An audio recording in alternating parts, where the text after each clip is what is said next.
بسم الله الرحمن الرحيم.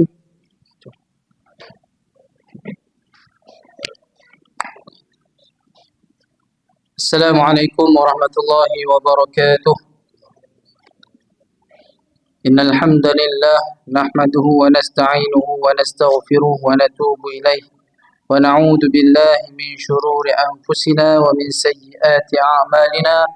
من يهده الله فلا مضل له ومن يضلله فلا هادي له. أشهد أن لا إله إلا الله وحده لا شريك له وأشهد أن محمدا عبده ورسوله. اللهم صل على سيدنا محمد وعلى آل سيدنا محمد.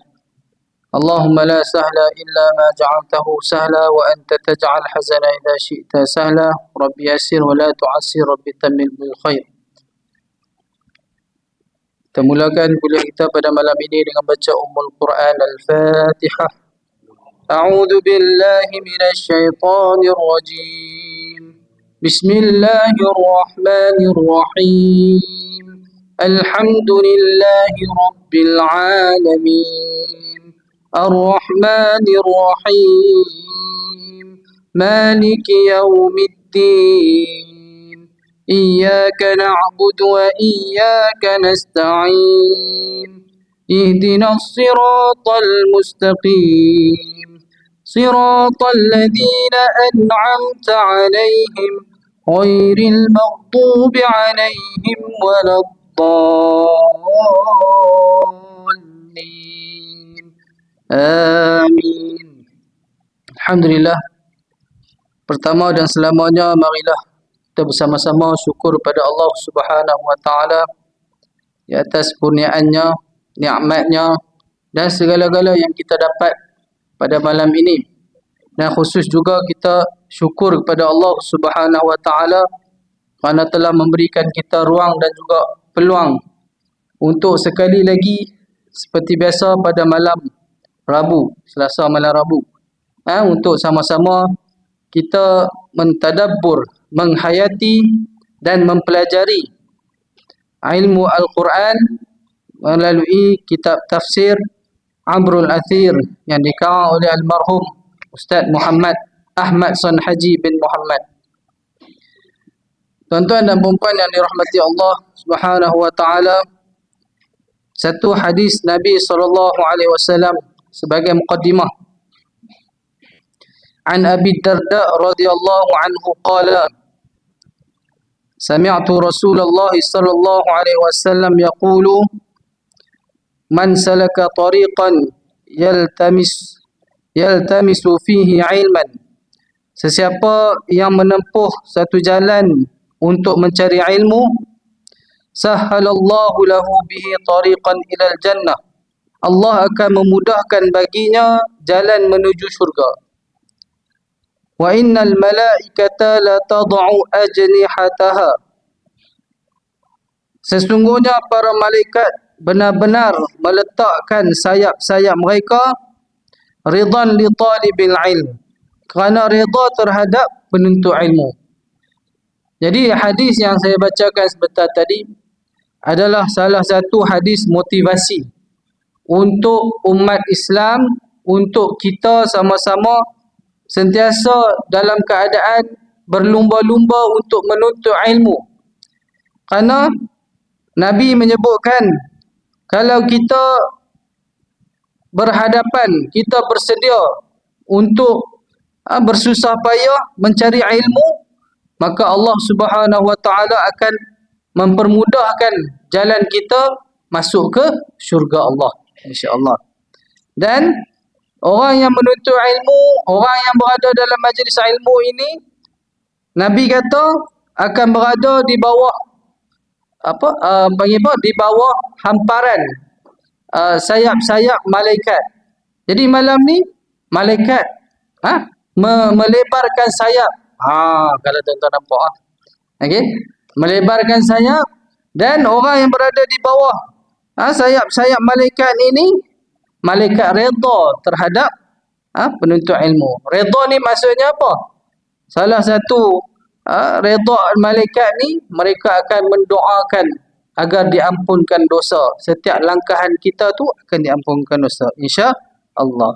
Sebagai tazkirah menuntut ilmu. Jadi sama-samalah setiap hari menuntut ilmu. Tak kira lah ni mudah. Mudah saja nak menuntut ilmu, duduk saja di rumah pun boleh dengar tazkirah. Kat TV ada smart TV, Android TV, kan? Boleh pasang YouTube, kuliah-kuliah. Ustaz Badli Shah, kan? Hak lawak-lawak tu. Seronok. Dalam lawak pun ada juga ilmu yang kita dapat, insya-Allah. Baik, tuan-tuan dan puan-puan yang dirahmati Allah sekalian, kita patah balik ke kitab kita. Jadi minggu lepas kita dah baca pada muka surat 89. Kita dah selesaikan. Okey, sebagai ulang kaji ayat 2 hingga ayat 5 surah Al-A'la. Surah Al-A'la, surah yang ke-87, ada 19 ayat. Surah ini jenisnya Makkiyah. Jenis Makkiyah.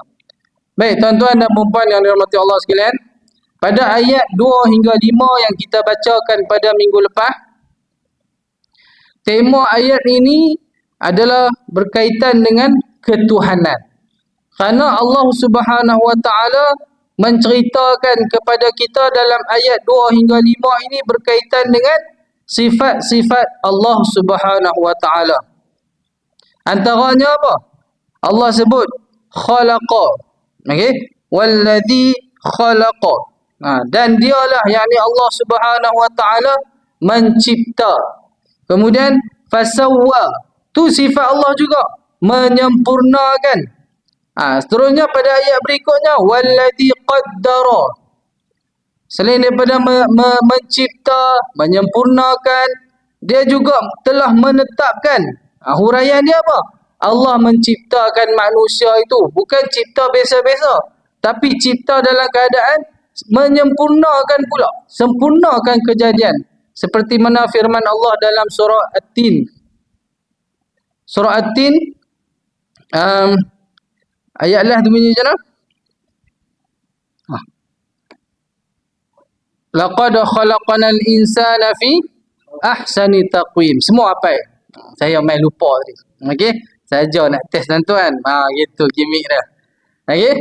Jadi laqad khalaqanal insana fi ahsani taqwim. Sesungguhnya Allah mencipta manusia ni. Allah sendiri sebut insan. Khalaqanal insan. Kami telah menciptakan manusia. Okey, fi ahsani, dalam keadaan sebaik-baik, ahsan. Taqwim, ciptaan. Jadi itu bukti Allah menciptakan manusia dan menyempurnakan ciptaan, fasawwa. Kemudian walladhi qaddara. Ini ulang kaji. Qaddara ni apa? Allah Subhanahu Wa Taala telah menetapkan, qaddara, takdir, menakdirkan, mentakdirkan. Kehidupan kita ini telah ditakdirkan oleh Allah Subhanahu Wa Taala sejak dari alam roh lagi. Jadi kat sini menunjukkan bahawa sifat Allah itu telah menetapkan setiap, malah bukan manusia saja. Qaddara di sini Allah tak khususkan kepada manusia, tapi semua makhluk dia. Semua makhluk dia. Hatta binatang pun Allah telah tetapkan. Qaddara. Kemudian bila Allah tetapkan, Allah dah tulis kita punya kehidupan kita macam mana, sekian, Allah juga memberi petunjuk, fahada. Qaddara fahada. Allah bagi petunjuk, bagi hidayah pula. Sebagai contoh kat mana yang dikatakan fahada ni, macam saya sebut minggu lepas, apabila lahirnya seorang bayi itu, bayi itu tidaklah perlu belajar bagaimana untuk menyusu. Menyusu tu untuk ibu ke untuk anak? Untuk minum susu. Menyusu untuk ibu. Jadi bayi itu tidak perlulah belajar untuk minum susu. Dia automatik, dia tahu. Kita letak aja botol ke, letak aja minum susu mak dia ke, dia tahu automatik bagaimana nak hisap. Tak perlu kita ajak ni nyonyok macam ni. Tak perlu. Siapa yang tunjuk? Fahada, Allah Taala. Kita kena letak dalam kita punya minda kita, dalam hati kita, bahawasanya Allah Subhanahu Wa Taala yang memberi petunjuk kepada seluruh makhluk. Dan ayat berikutnya, iaitu ayat yang keempat, walladzi akhraja. Akhraja ni makna dia apa? Makna dia Allah mengeluarkan. Dalam ayat yang keempat ini Allah sebut walladzi akhrajal mar'a. Allah mengeluarkan di sini mar'a bermakna rumput-rumputan. Padang rumput. Okey? Arti kata lain, Allah menumbuhkan tumbuh-tumbuhan. Kenapa Allah sebut di sini? Allah mengeluarkan akhraja tu. Tidak lain dan tidak bukan Allah nak bagi tahu apabila adanya rumput, adanya padang rumput, nescaya padang rumput itu merupakan makanan kepada al-an'am, binatang-binatang ternakan ataupun binatang. Jadi dalam arti kata lain, Allah yang memberi makan kepada seluruh makhluk. Kenapa? Kenapa kat sini tak ada insan? Kita tak ada pun disebut dalam ayat ni. Sebab secara automatik apabila binatang makan tumbuhan, kita ni manusia makan binatang tu. Makan haiwan tu. Jadi kat sini menunjukkan yang dia punya kitaran dia seperti itu. Okey? Adakah siapa-siapa pi ajak? Adakah siapa-siapa pi bagi makan binatang-binatang di seluruh alam ini? Adakah? Dalam zoo mungkinlah, tapi kalau yang liar tu, di Afrika tu, adakah yang pi bagi makan singa dengan daging? Ada? Tak ada. Singa tu cari sendiri. Siapa yang tunjuk? Fahada Allah Ta'ala. Okey. Dan ayat yang kelima, Allah sebut, apabila tumbuhnya rumput-rumput tadi, dijadikan rumput-rumput itu utha'an. Utha'an ni apa? Kering. Sifat kepada rumput tadi, jadinya kering ahwa. Kering kehitaman. Kat sini nak tunjuk apa? Nak bagi tahu bahawasanya apa yang Allah jadikan itu pastinya akan adanya dia punya kemusnahan dia. Okey? Kesemua ini merupakan apa yang saya sebut tadi, khalaqa, fasawwa, qaddara, fahada, akhraja. Kesemua ini adalah sifat-sifat Allah Subhanahu wa taala yang disebutkan dalam surah Al-A'la ini adalah bertujuan tidak lain dan tidak bukan nak tunjuk bahawasanya Allah Ta'ala ini tidak ada kekurangan. Tidak ada baginya kekurangan. Sikit pun tak ada. Disebabkan itu, kita patah balik. Kesemua ni, ayat-ayat berkaitan dengan ketuhanan ini, dia relate balik kepada ayat yang pertama surah Al-A'la tu. Apa dia? Sabbihis. Maksudnya apa? Allah suruh kita bertasbih. Mensucikan Allah Ta'ala daripada segala kekurangan. Sebab apa? Ini bukti-bukti dia. Macam tu. Okey? Jadi, kita sebagai hamba, maka kita kenalah bertasbih kepada Allah Ta'ala. Tasbih ini bukan sekadar di mulut. Tuan-tuan dan puan, tasbih ini mestilah di mulut kena ada dan juga di dalam hati kita. Maksudnya sambil di mulut tu, taklah 1000 kali pun. Kalau kita tak letak bahawasanya Allah Ta'ala itu tidak ada kekurangan baginya, maka tidak gunalah 1000 kali tasbih itu. Okey? Maksudnya tasbih itu kena betul-betul.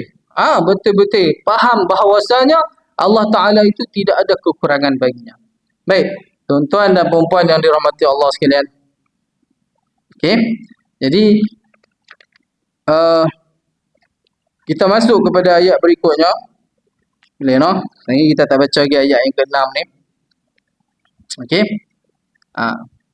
Baik, sebelum kita baca tu, ada satu ayat yang berkaitan dengan kehidupan kita ni bakal berlaku kemusnahan, di mana kita boleh ambil pengajaran daripada Allah tumbuhkan rumput-rumput tadi, kemudian Allah jadikan dia kering kehitaman. Ini isyarat kepada perjalanan kehidupan kita yang tidak kekal selama-lamanya. Jadi atas sebab itu, maka kita perlulah beramal soleh dengan bersungguh-sungguh. Bersungguh-sungguh. Baik, tuan-tuan dan puan, satu ayat daripada surah Al-Fatir. Okay, surah Al-Fatir yang berbunyi, wahum yastarikhuna fiha. Dan mereka, siapa ni? Mereka ni, yakni orang yang tidak beriman. Wahum yastarikhuna fiha, menjerit-jerit di dalam neraka. Ini salah satu dialog antara penduduk ashabun nar, yakni penduduk neraka ni, orang yang dalam neraka satu masa nanti, dengan Allah Subhanahu Wa Taala, dalam Quran. Dan mereka menjerit-jerit, yastarikhuna fiha, dalam neraka itu depa jerit kata apa? Rabbana akhrijna na'mal salihan. Wahai Tuhan kami, keluarkanlah kami. Akhrijna. Kenapa mereka minta keluar? Na'mal salihan ghairal ladzi kunna na'mal. Sebab apa? Sebab mereka ini minta untuk keluar untuk mengerjakan amal soleh. Waktu dunia itu buat tak? Buat amal soleh juga. Okey? Jadi kat sini depa minta keluar daripada neraka untuk kembali hidup, untuk buat amal soleh. Ghairal ladzi kunna na'mal. Bukan seperti yang telah kami kerjakan dahulu. Ingat. Takut-takut kita termasuk dalam golongan ini. Wa na'udzubillahi min dzalik. Golongan neraka ni minta pada Allah Ta'ala keluar daripada neraka untuk buat amal soleh, bukan seperti mana amal soleh yang mereka buat dahulu. Okey. Kemudian awalam nu'ammirkum, Allah Subhanahu Wa Ta'ala jawab kepada mereka, bukankah awalam, nu'ammirkum, kami telah memanjangkan umur kamu. Allah kata, bukankah kami telah panjangkan umur? Maksudnya Allah Ta'ala dah bagi peluang panjangkan umur. Setiap hari kita bangun, Allah Ta'ala panjangkan umur kita. Esok kita bangun lagi, Allah Ta'ala panjangkan umur kita. Betul tak? Jadi betul lah. Allah kata, awalam nu'ammirkum. Ini peringatan untuk semua. Okay? Memanjangkan umur kamu semua. Ma yatadhakkaru fihi man tadhakkara, sehingga orang yang mahu mengambil peringatan dapat mengambil peringatan. Maksudnya apa ni? Bukankah Allah Ta'ala telah memanjangkan umur kita dengan keadaan Allah Ta'ala telah bagi peluang untuk kita, Allah Ta'ala telah beri peluang peringatan. Setiap hari adanya peringatan. Okey? Sehingga kan dalam ramai-ramai kita ni ada orang yang dapat peringatan tersebut. Tapi kenapa kita tak dapat? Itu persoalannya. Jadi ahli neraka ni Allah tanya. Allah dah bagi peluang. Setiap hari ada peringatan. Dalam erti kata lain apa dia? Kenapa hang tak mau mengaji? Kenapa hang tak mau belajar? Dah panjang umur dah tiap-tiap hari, tapi tak mau nak belajar kepada perkara-perkara yang benar. Sibuk dengan urusan dunia, sibuk mencari harta benda, sehingga kan kita lalai untuk kita mengerjakan amal soleh. Dalam erti kata lain, yatadhakkara, ambil pengajaran. Okey? Kemudian waja'akumun nadhir, dan telah datang kepada kamu pemberi peringatan. Allah kata setiap hari ada je peringatan. Okey, maksud zaman dahulu an-nadhir ni siapa dah? Nabi SAW. Okey, setiap zaman, setiap umat ada nabi-nabinya. Okey, tapi mereka minta untuk keluar untuk beramal soleh sebab di dunia masa hidup dulu tak mau nak dengar, tak mau nak ikut. Okey, kemudian Allah sambung lagi, fadhuqu, ni kita, dan telah datang peringatan, maka rasakanlah. Allah kata fadhuqu, ini maksudnya apa? Kata perintah. Rasakanlah. Rasa apa? Azab tu. Allah kata macam padan muka. Macam tu lah. Padan muka. Duduklah dalam neraka tu. Fadhuqu fama lizzalimin min nasir. Tidak ada bagi orang-orang yang zalim seorang penolong pun. Takkan ada penolong bagi orang-orang yang zalim. Jadi itulah balasan kepada mereka yang tidak mahu mengambil pengajaran semasa hidup di dunia, dan masa dah mati masuk neraka baru terhegeh-hegeh. Kata kan, terhegeh-hegeh. Minta ke Allah Ta'ala nak keluar buat amal soleh. Jadi tuan-tuan dan puan, surah Fatir ini memberikan satu tamparan hebatlah buat kita Kerana apa? Satu, kita risau. Yang tak ada di sini tu tak apalah. Yang ada, maksudnya diri kita yang ada di sini, mudah-mudahan niatkan ikhlas menuntut ilmu. Kita risau, kita, okey? Jadi kena ada jugalah. Mudah-mudahan niat kerana Allah Taala Subhanahu Wa Taala untuk apa yang kita buat pada malam ini menjadi bekalan buat kita di akhirat nanti. Baik, tuan-tuan dan puan yang dirahmati Allah sekalian. Okey, habis ayat tu. Ulang kaji. Baik, kita akan terus ke ayat berikutnya, ayat yang ke-6, muka surat 90. Boleh rujuk. Mari kita baca. Malam ni kita fokus kepada 3 ayat. Ulang kaji saja pun dah dekat setengah jam kan. Okey. Itulah. Baik, kita banyak ambil berkat, kita ambil juga panggil apa untuk dapatkan fadilat, kita talaqi bacaan 3 ayat ni. Insya-Allah bersedia. Ayat 6. A'udzu billahi minasy syaithanir rajim.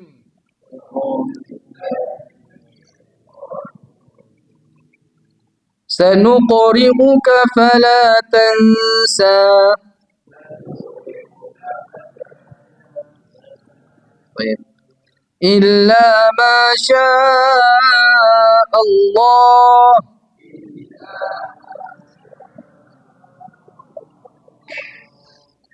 Innahu ya'lamul jahra wa ma yakhfa.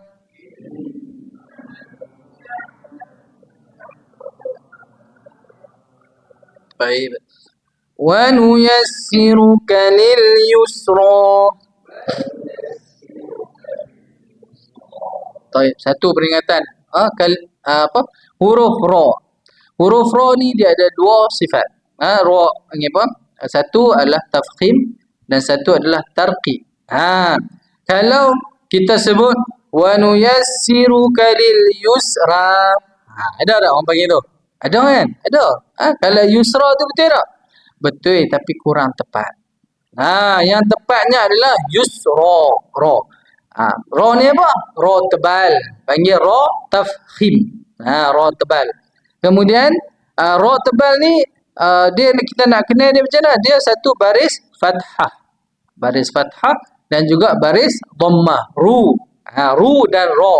Kalau ra nipis tarqiq dia baris kasrah. Ri. Okey. Ada juga dalam ilmu qiraat, Imam Warash, riwayat Warash membaca ra dengan tarqiq. Sebab tu dia kata betul tapi kurang tepat. Okey. Ada bacaan dia macam mana? Wa nuyassiruka lil yusra. Ada. Nampak macam pelik kan? Tapi kalau tuan-tuan belajar ilmu qiraat, tuan-tuan dengar lagi seronok, menarik lah kan bacaan yang bagi kita macam pelik. Pada mulanya saya belajar dulu macam pelik, tapi itu hakikat dia kan. Macam lahjah Arab di benua-benua yang lain. Maksudnya diterima. Algeria. Banyaklah, banyak. Sebab apa? Sebab tersebarnya 7 imam. Dibekalkan 7 Quran, 7 naskhah dan juga 7 imam. Untuk diajarkan kepada penduduk-penduduk di mana negara Islam tersebar satu masa dahulu. Okey, sebabkan itulah ada ilmu qiraat. Okey, baik. Okey, selesai bab talaqi dan juga sedikit bab tajwid. Baik, tuan-tuan dan puan yang dirahmati Allah sekalian. Okey, kita masuk pada ayat yang ke-6. Ayat yang ke-6 ini, okey, dia adalah berkaitan yang tadi saya sebut ayat 1 hingga ayat yang ke-5 adalah berkaitan dengan ketuhanan. Allah cerita dalam tema nak cerita tentang diri dia, nak cerita tentang kehebatan dia, rahmat dia, kebesaran dia. Tapi pada ayat yang ke-6 ini Allah turun kepada fokus kepada Nabi Muhammad sallallahu alaihi wasallam. Dalam erti kata lain, Allah nak cerita tentang kerasulan. Kerasulan. Baik, kita tengok. Okey, ayat yang ke-6. Sanuqri'uka fala tansa. Kami akan membacakan Al-Quran kepadamu, wahai Muhammad, maka engkau tiada melupakannya. Macam mana nak faham ni kan? Okey, baik kita baca yang ni dulu, sekejap saya syarah Kemudian, okey. Yakni setelah Allah menyuruh Rasulnya supaya mensucikan dirinya dengan menyebut dalil kekuasaan dan keesaannya.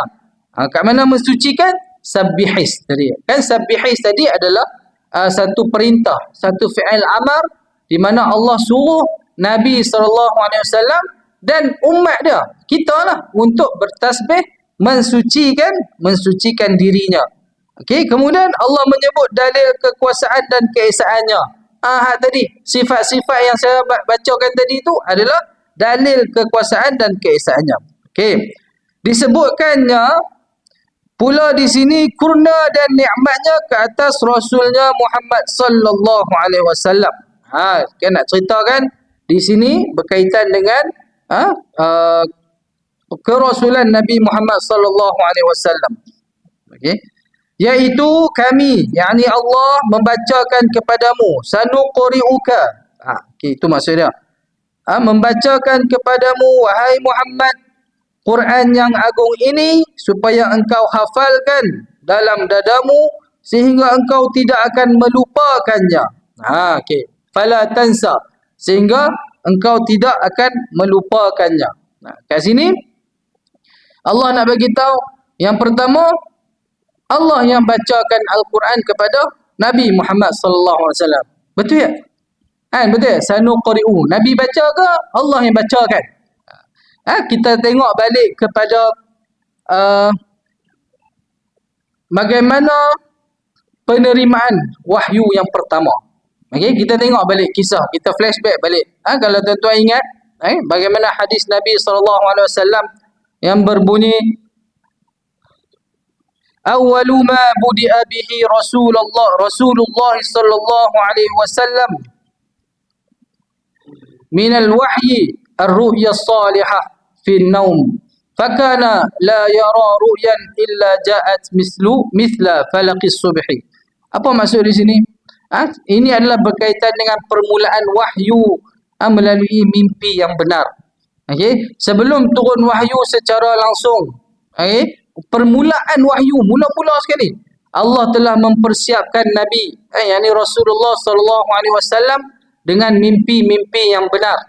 Sebelum berjumpa dengan Jibril alaihi salam, Nabi sallallahu alaihi wasallam telah dipersiapkan dahulu dengan mimpi-mimpi yang seperti mana disebut dalam hadis, falaqis subh.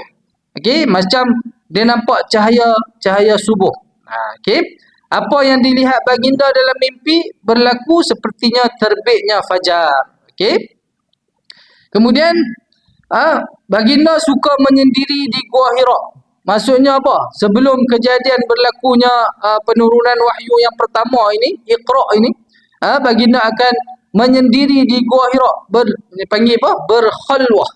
Berkhalwah. Kalau kita lah ni, kalau khalwah lah ni, kena apa? Kena nikah. Kalau khalwah lah ni, khalwah Rasul lain. Dia seorang. Khalwah Rasul seorang. Kalau kita khalwah lah ni, dua. Baru ni baca, tak sangka saya. Di kilang lama. Masuk paper. Okey? Kilang lama, ya Allah. Kita pun nak rasa seronok ke tak seronok? Bangga kan kilang lama masuk dalam paper kan? Tapi berita dia, berita yang menyedihkan. Na'udzubillah min zalik. Jadi tuan-tuan peringatlah anak-anak tuan-tuan, supaya jaga ikhtilat, batas antara lelaki dan perempuan ni. Terutamanya anak-anak yang masih lagi sekolah, cucu-cucu tu. Okey? Mudah sangat. Okey, untuk depa dapatkan perhatian antara lain jantina ni. Jadi bahaya. Bahaya. Okey? Jadi khalwah Nabi SAW di Gua Hira adalah bertujuan untuk beribadah dan bertafakur. Tafakur untuk apa ni?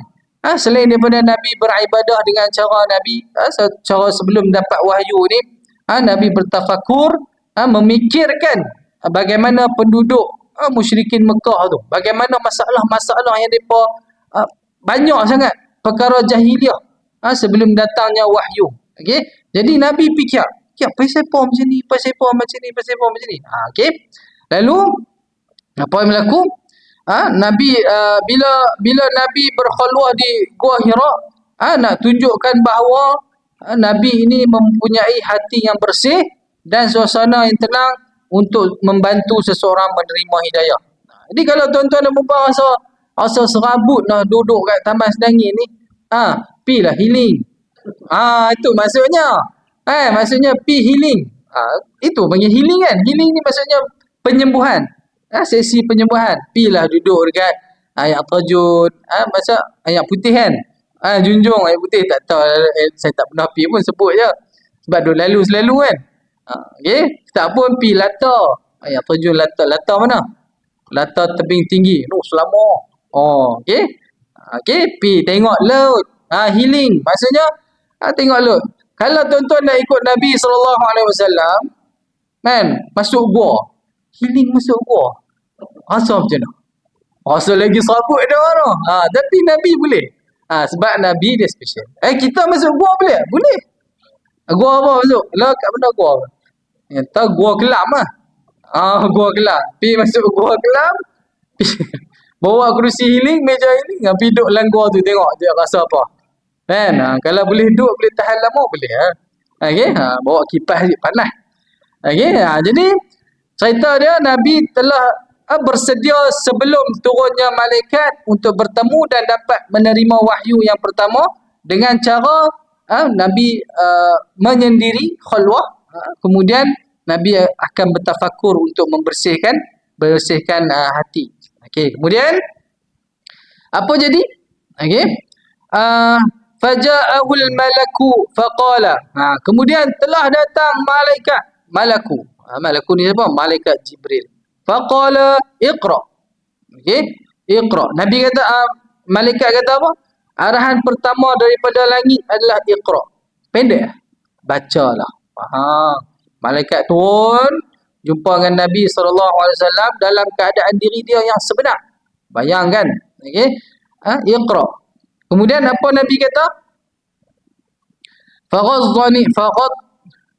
Faghattani hatta balagha minni al-jahdi.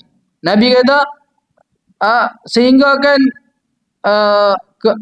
sebelum tu bila disebutkan iqra, Nabi kata ma ana biqari. Bila malaikat suruh baca iqra, Nabi kata aku tak boleh baca. Okey. Okey. Apa hikmah wahyu pertama iqra ni? Okey, tu soalan dia. Okey, antaranya ialah nak menunjukkan bahawa asas kebangkitan umat Islam ialah dengan ilmu. Okey, bukan kekuatan ataupun kekayaan. Kalau umat Islam ni dia kaya dengan ilmu, dia kaya dengan kemahiran, nescaya kita akan boleh bangkit semula. Okey, kita tengok sejarah dulu bagaimana ulama-ulama dulu menghasilkan kitab-kitab besar, di mana kitab-kitab itu sejarah merekodkan bahawasanya telah dirampas daripada kita. Kemudian mereka claim yang kitab itu adalah kitab mereka. Okey, jadi itu abang kata bukti satu masa dulu umat Islam dapat bangkit menjadi kuasa dunia. Tapi hari ini apa jadi? Disebabkan oleh rencana dan juga rancangan Zionis telah melemahkan umat Islam sehinggalah ke hari ini. Okey. Baik, tuan-tuan dan puan-puan yang dirahmati Allah sekalian. Kemudian bila Nabi kata ma ana biqari qala fa akhadhani faghattani hatta balagha minni al-jahda thumma arsalani. Okey. Kemudian Nabi memberitahu bahawasanya dia telah dipeluk dengan eratnya oleh malaikat Jibril. Okey. Maksud Jibril memeluk atau menghimpit baginda dengan kuat. Lepas pada ma ana biqari itu, Nabi kena peluk dan dihimpit. Okey, himpit. Okey, kenapa malaikat Jibril melakukan seperti begitu? Kata Ibnu Hajar Al-Asqalani menjelaskan dalam kitab Fathul Bari bahawa himpitan itu ada sebab dia, ada tujuan dia, ada objektif dia, bukan saja-saja. Okey, kotlah kita kalau nak murid tak mau baca kan, baca sengak dia tak kata lah ma ada biqari kan, kita tahu kata tak boleh baca. Ni cikgu baca, ni pi peluk dia. Kalau lo peluk kena Pi peluk anak murid kena. Okey. Jangan. Kalau begitu bila kena tegur juga ni ikut malaikat Jibril ni. Okey, tak boleh terima, tak boleh terima. Okey, hatta kita nak sentuh dia pun kita kena tengok keadaan. Okey, lah ni lah. Cikgu lah ni kena berhati-hati. Okey? Baik. Tapi Jibril alaihissalam buat kepada Nabi sallallahu alaihi wasallam peluk dan himpit dengan kuat. Ada tujuan dia. Apa dia? Ibnu Hajar Al-Asqalani mengatakan yang pertama ialah untuk menarik perhatian Nabi sallallahu alaihi wasallam kepada keseriusan, kepada kepentingan wahyu tu. Okey, maksudnya kita ni garang ni sebab kita nak bagi tahu bahawasanya benda tu adalah penting. Kita bagi penekanan. Tapi Jibril dengan cara dia peluk, peluk dan juga himpit sekuatnya. Yang kedua adalah untuk menguatkan hati baginda Nabi sallallahu alaihi wasallam untuk menerima tugas kenabian. Okey, abang kata tanggungjawab yang besar yang akan Nabi pikul adalah sangat-sangat besar. Okey, sebab tu dihimpit oleh malaikat Jibril alaihissalam dengan kuat supaya itu sebagai training. Okey. Dan yang ketiga adalah untuk menunjukkan bahawa wahyu bukan sesuatu yang ringan untuk dipandang ringan dan bukan sesuatu untuk dipermainkan. Okey. Jadi Iqra tu adalah wahyu yang mana adalah penting buat Nabi sallallahu alaihi wasallam. Okey, boleh tuan-tuan dan puan. Okey. Jadi kat sini bila disebutkan sanuqri'uka fala bermakna Allah Subhanahu wa taala yang bacakan Al-Quran kepada Nabi melalui malaikat Jibril alaihissalam. Okey. Jadi Allah berfirman yang dia akan menjadikan Nabi Muhammad sallallahu alaihi wasallam boleh membaca Al-Quran. Okey. Sanuqri'u tu kan? Maksudnya kan Nabi kata ma ana biqari, tapi Allah dah berjanji bagi Nabi boleh baca. Dan baginda tidak akan lupakan kepada ayat-ayat. Okey, poin di sini. Wahyu-wahyu yang diturunkan kepada Nabi sallallahu alaihi wasallam adalah dibacakan kepada Nabi sallallahu alaihi wasallam. Kerana apa? Kerana baginda Nabi sallallahu alaihi wasallam adalah seorang yang ummi. Ummi ni apa? Ummi ni buta huruf. Tetapi kita tidak boleh memandang buta huruf Nabi SAW itu sebagai satu kecacatan kepada Nabi. Itu merendahkan martabat Nabi. Tak boleh. Kita sebagai umat Islam tidak boleh memandang buta huruf Nabi itu adalah satu kelemahan. Kita sebaliknya, buta huruf Nabi SAW adalah satu kelebihan, satu kekuatan kepada Nabi. Kerana apa? Kerana pada zaman Nabi SAW menjadi seorang Nabi, ketika itu musyrikin Mekah ataupun penduduk Mekah ketika itu dia punya mukjizat dia adalah bahasa. Okey, bahasa yang indah, syair. Mereka suka bermain dengan syair. Siapa yang suka siapa yang boleh cipta syair yang sedap, maka akan diangkat martabat ketika itu. Okey, lalu apa kelebihan buta huruf Nabi sallallahu alaihi wasallam ni?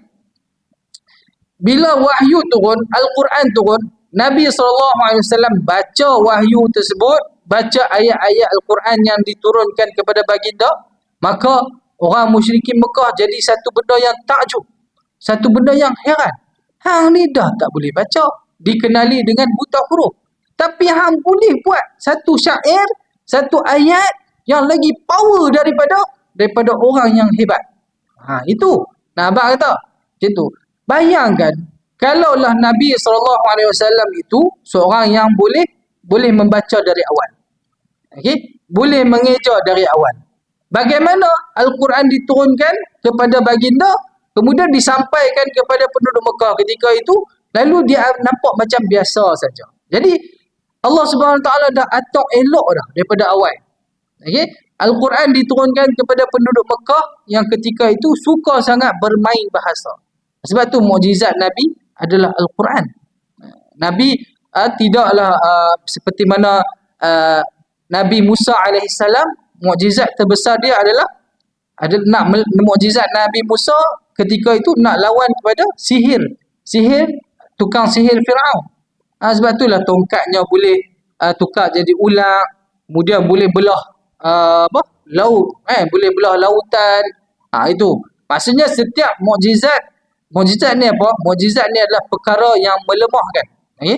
Mukjizat setiap nabi yang diberikan oleh Allah Subhanahu Wa Taala berbeza mengikut zaman. Berbeza mengikut zaman. Okey, baik. Boleh tuan-tuan dan puan-puan dirahmati Allah sekalian. Okey. Okey. Jadi, ya.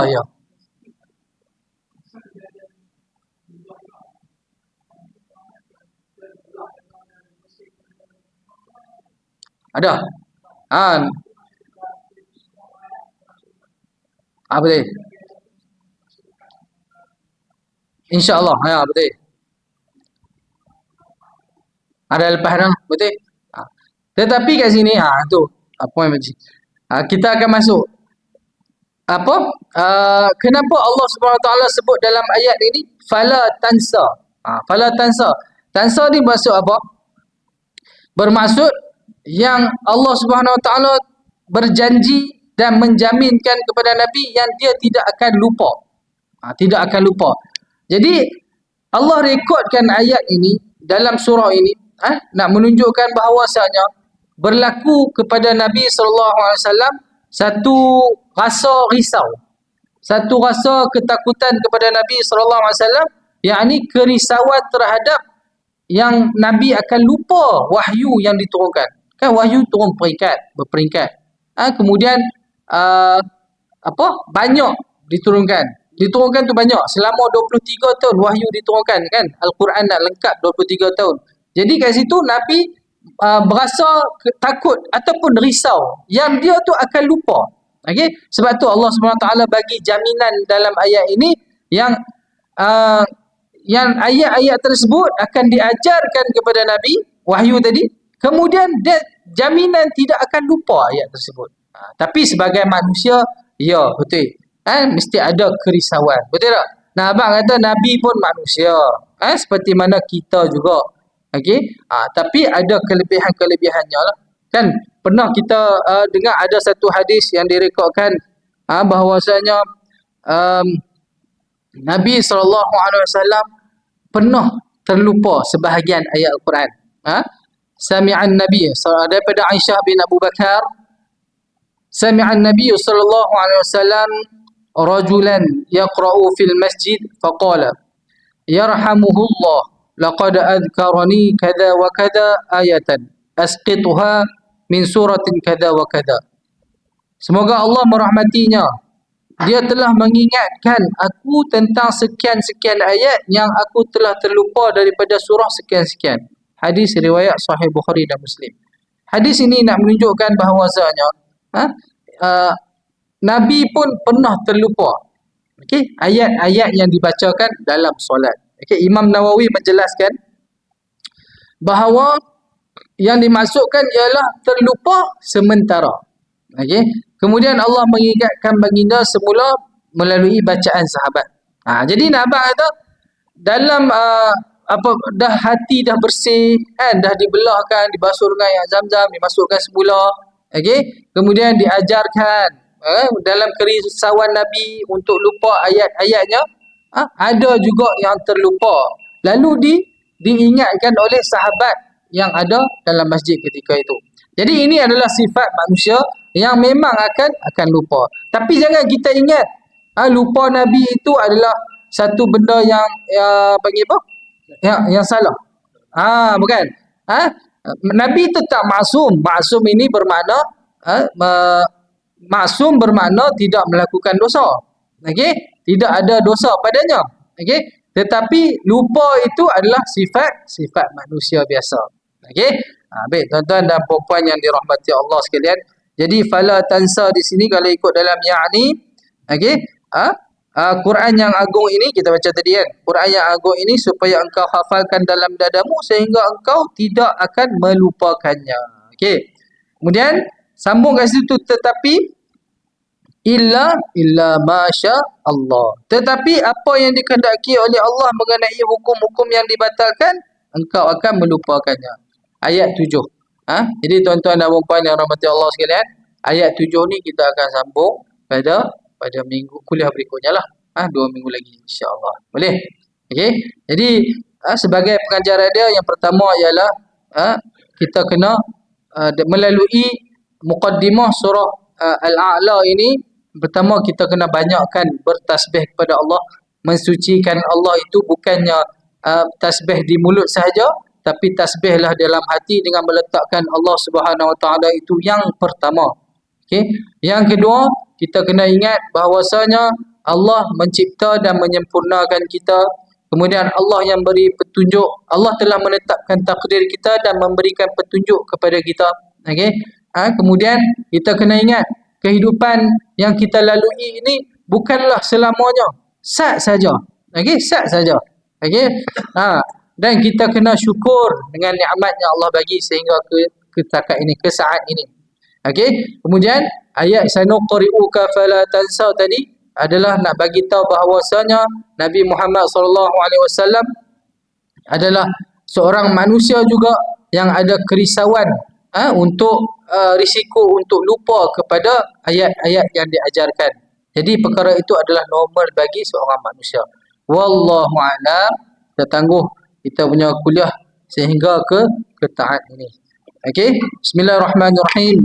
Allahumma anfa'na bima 'allamtana wa 'allimna ma yanfa'una. Rabbi zidna 'ilman nafi'a warzuqna fahman wasi'a. Allahumma yassir lana umurana ma'ar rahati fi qulubina wa abdanina. Rabbana atina fid dunya hasanah fil akhirati hasanah wa qina 'adzaban nar. Wa sallallahu ala sayyidina Muhammad wa ala alihi wa sahbihi wasallam. Alhamdulillahirabbil alamin. Wassalamualaikum warahmatullahi wabarakatuh.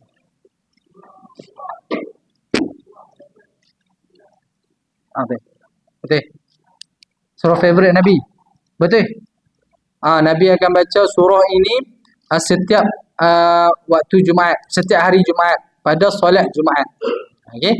Jadi dua surah, surah Al-A'la dan surah selepas A'la, surah Al-Ghashiyah. Surah favorite Nabi sallallahu alaihi wasallam. Sebab tu dia menjadi perkara sunat kepada imam untuk membaca surah Al-A'la dan surah Ghashiyah dalam solat Jumaat. Ada juga Aidil Fitri, betul. Dua. Allahu a'lam.